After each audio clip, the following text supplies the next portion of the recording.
Hi friends అందరికీ welcome back to our channel. నేను మీ chef చిట్టీనండి.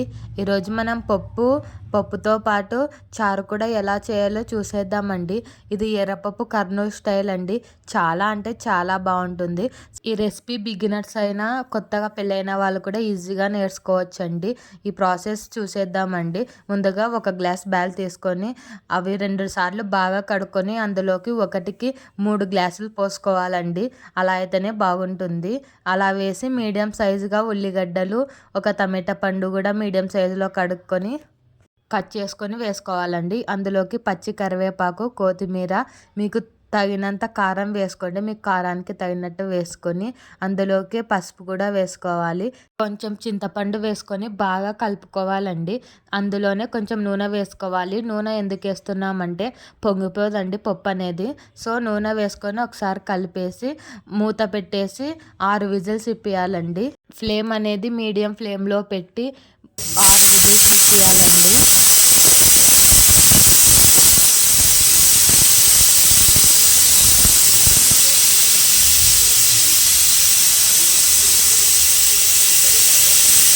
ఇలా 6 విజిల్స్ వచ్చినాక ఆవిరి పోయినాక ఒకసారి చెక్ చేసుకోండి. బాగా ఉడికింటాయి. తర్వాత అందులోకి టేస్ట్కి సరిపడా ఉప్పు వేసుకొని బాగా రేముకోవాలండి. పప్పు అనేది మెత్తగా అయ్యేంత వరకు బాగా రేముకుంటూ ఉప్పు అయిందో లేదో ఒకసారి చెక్ చేసుకోండి. ఉప్పు అయింది అంటే అవసరం లేదు. ఇంకా ఒకసారి చెక్ చేసుకున్న తర్వాత ఒక గిన్నెలోకి పప్పు తీసి కొంచెం అందులోనే ఉంచేయండి. పప్పు అనేది అందులోకి వాటర్ పోసుకొని మీకు చిక్కదనానికి తగినట్టు వాటర్ పోసుకొని పప్పు కుక్కర్లోనే పెట్టుకోవాలండి. అది పెట్టేసి గ్యాస్ మీద చిన్నగా ఫ్లేమ్ పెట్టేసి కొంచెం ఉప్పు వేయండి. కొంచెమే వేయండి, మరి దండిగా వేయకూడదు. కొంచెం వేసి అందులోకి కొత్తిమీర కూడా వేసుకోవచ్చండి. అలా వేసుకొని బాగా మరిగించుకొని పక్కన పెట్టుకుందాం.